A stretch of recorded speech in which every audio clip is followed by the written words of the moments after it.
Hey David, do you ever look in the mirror and ask yourself, wow, how can I live such a weirdly quirky life? All the time. Every morning I open my eyes, the first thing I do is feel guilty about myself. That bad? Repenting first thing in the morning? Exactly. I set my alarm for 6 a.m. to go jogging. At 6 sharp, the alarm blares. And then you shoot up like a warrior, right? Nope, I turn it off with absolute decisiveness. And then switch back to sleep mode. So, the grand fitness project ends after just one swipe on the screen? That's not all. I also have to justify it to myself. Like, getting enough sleep is also a form of proactive healthcare. Sounds medically logical enough. Yeah, and the funniest part is, I even nod in agreement with myself, playing both roles alone, self-persuading and self-agreeing. That's why the Sleep More team always wins. The blanket is too good of an accomplice. Exactly. Well, I'm not much better. I have a superpower which is standing and staring at the fridge. Are you hungry? Or thirsty? No, for no reason at all. I just open it every 15 minutes, standing there staring blankly inside, as if waiting for a miracle. Are you hoping a chocolate cake will magically sprout in there? Exactly! I keep thinking maybe the food in the fridge will evolve or change its mind. My fridge must be under a lot of psychological pressure. Every time it sees me open the door, it's probably like, ugh, you again? Nothing's new. Why keep looking? And do you close it? Of course, I close it, and 2 minutes later I open it again to check if it really changed its mind. That's nothing. I have an even better trick, picking up my phone just to check the time. That's normal. Everyone does that. But 15 minutes later, I've scrolled through 3 short videos, read 50 comments, switched between 3 different apps, and then suddenly realize I still don't know what time it is. Then what? Finally, I have to look up at the wall clock to see the time. The phone in my hand is practically useless.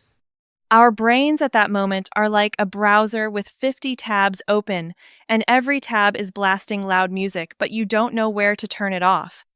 So true.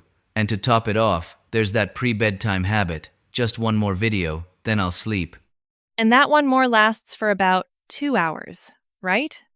There are nights I stay up so late that my phone almost sends a notification asking, "Master, are you still alive?" Ha ha ha! Have you ever woken up with a completely drained face? All the time. The next day at work, everyone asks, "Did you stay up late for a big project yesterday?" I don't dare tell the truth that I stayed up all night watching people clean their bedrooms. Huh? Staying up to watch room cleaning? While your own room is? My room is as messy as a battlefield, but watching other people clean and organize their stuff somehow brings me peace, like I'm renting their feeling of cleanliness. Oh, this is exactly like me every time I decide to lose weight. I go online to search for healthy, low-calorie recipes. After watching for a while, I get so hungry that my hand automatically orders a full-topping milk tea with fried chicken. Did you install a hidden camera in my house? How are we exactly the same? We are truly living proof of the saying, full of theories but moving backwards in action. I also have a hobby of storing things extremely strategically. Meaning you hide it so well that even you can't find it? Exactly. Once, I put my car keys in a super safe place so I wouldn't forget. As a result, I ransacked the whole house for an hour. And where did you find them? In the pocket of the pants I was wearing. Ha ha! Well, at least you haven't asked everyone where your glasses are while wearing them on your face. Actually, I have.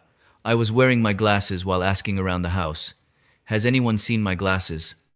And what did everyone say? My friend looked at me with helpless eyes and said, "Then what are you looking at us with?" At that moment, I just wanted a hole to crawl into to hide my embarrassment. Thinking back, it's pretty funny. I also have a habit of making grandiose plans.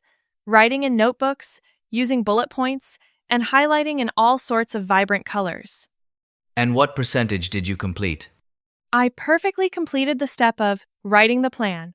As for the plan itself, it rests peacefully there from month to month, untouched by anyone.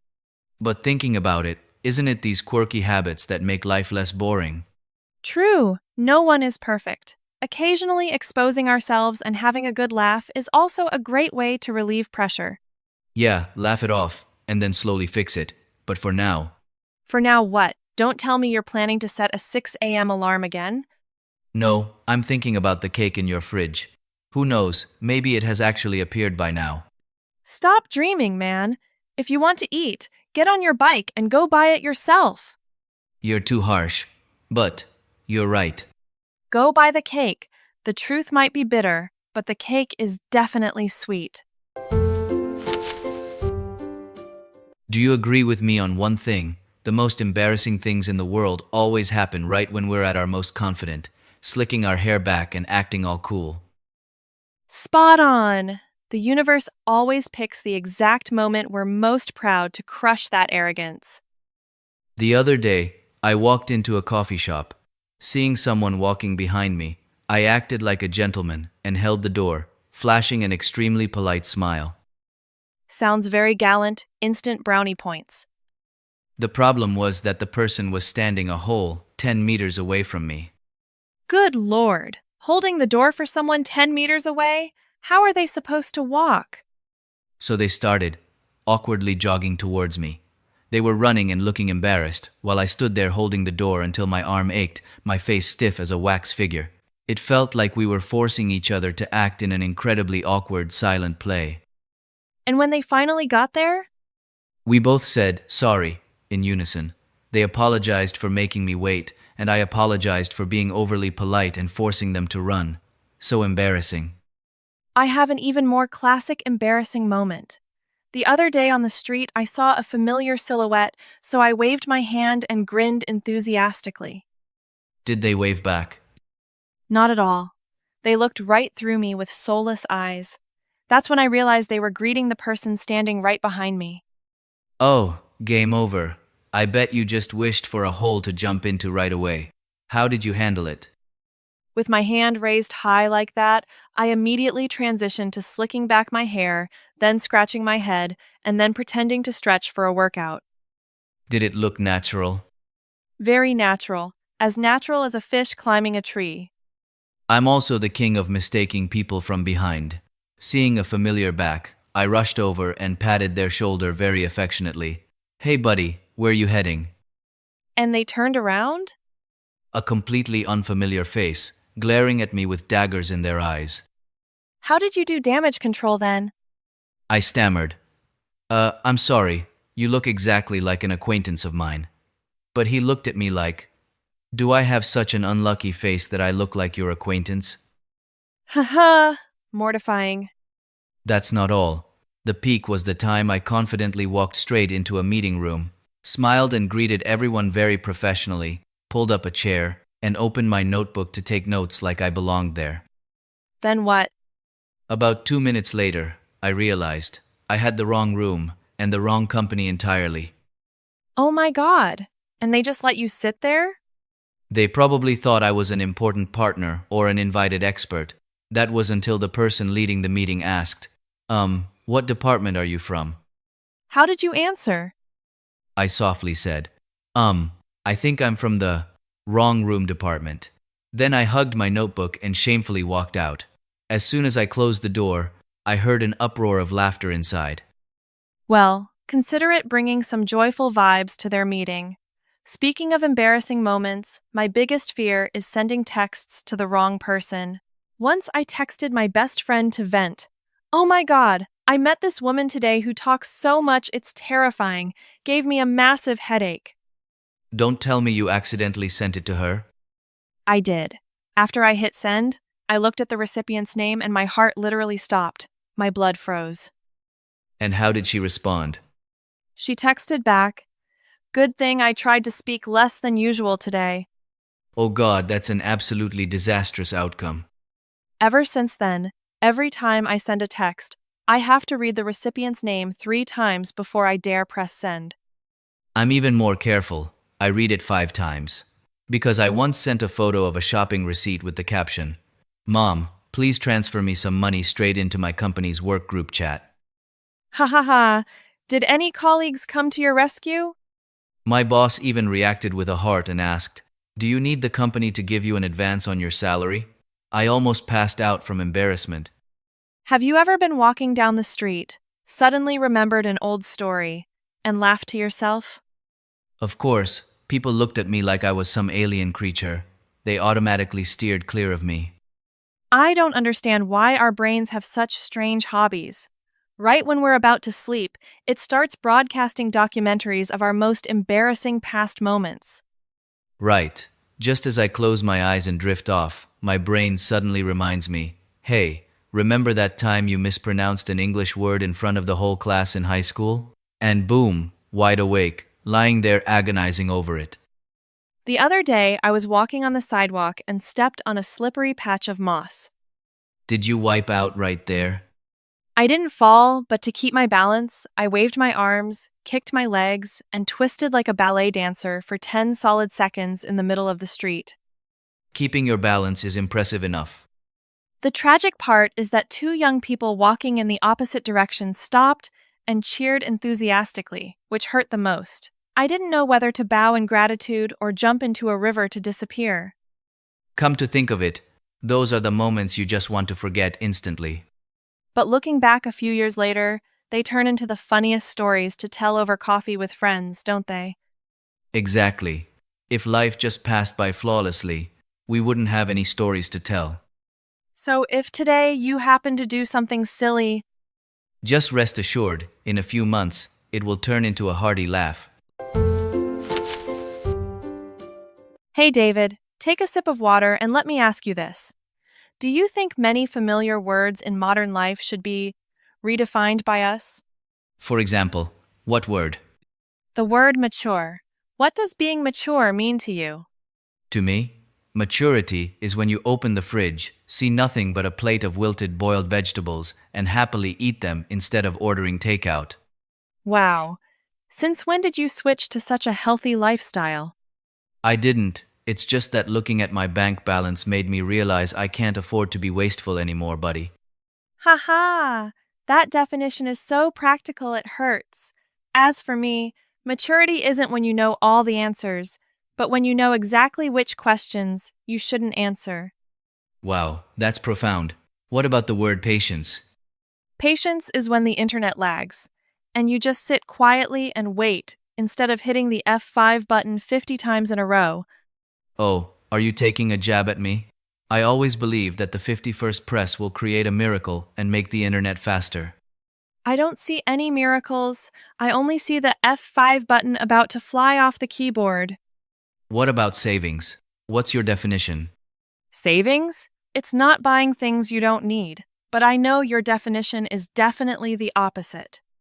That's right. Savings is buying an item you have absolutely no use for, simply because it's 70% off. Wait, buying stuff you don't use is called saving genius? Well, I saved myself from the regret of missing out on a sale. This logic is incredibly convincing. Convincing by sheer delusion. What about the definition of cleaning? Cleaning is essentially the process of moving a messy pile of stuff from one corner of the room to another, accompanied by the self-promise, I'll organize it properly tomorrow. And a week later, because it's in the way, you move it right back to where it was, right? Exactly. That's called the circulation of objects. Things need to be moved around to exercise, too. Brilliant excuse. What about dieting? It's eating a massive plate of green salad before eating, a chocolate cake drenched in sauce. What for? To ease the guilt, obviously. The salad acts like a free pass for the cake. If you're mentally relaxed, nothing you eat will make you fat. I bow to you. What about teamwork? It's a group of 5 people gathering, bringing up 6 different ideas, and after 7 heated debates and dizzying changes, the whole team finally decides to go back to the very first idea. That's dead accurate. Anyone who works has experienced that at least once. And what about the definition of rest? Many people think resting is doing nothing, but I see resting simply as switching to a less mentally demanding task, like brewing a good cup of tea, watching the clouds roll by the window, or just sitting quietly and chatting like this. Sounds simple, but these days everyone is so caught up in work that whenever they're free, they feel restless and guilty. That's why I say resting at the right time is also an incredibly important skill. What about success, buddy? Success doesn't have to be something overly grandiose or being better than everyone else. For me, success is just being a tiny bit better today than yesterday. Just a little bit, but consistently every day. That definition is very comforting. For me, success is simply lying down to sleep at night with a peaceful mind, not having to blame or torment myself over anything that happened during the day. Exactly. The world out there is stressful enough. We have to learn to be less harsh on ourselves. What about luck? It's meeting the right person at the right time. I think luck is when you know how to appreciate what you currently have. Because if you don't appreciate it, no matter how many good things come your way, you'll always feel like you're lacking. Beautifully said. Then I have this final definition: happiness. What is happiness? It's having a friend who sits still and listens to you ramble about all the silly things in the world without calling you crazy. Oh, how touching. So today, both of us are happy, right? Absolutely. Thanks to our coffee chat today, I realized everyone has their foolish moments and everyone gets embarrassed from time to time. What matters is that we choose to look back at those moments with a hearty laugh instead of frustration. Exactly. Laughing doesn't make the problem disappear, but it gives us more strength to face it. All right, let's wrap up our coffee date here. Next time we meet, I hope we'll have a whole new basket of silly stories to tell each other. But before we get up to leave, What now, genius? remember to check if you're looking for your glasses while they're literally sitting on your face. You too. Tonight, don't open the fridge 10 times just to wait for a cake to magically appear. I promise, at least until my midnight sugar craving hits. Haha, well, that's already a step up from yesterday. Beating yesterday just a little bit is good enough, buddy.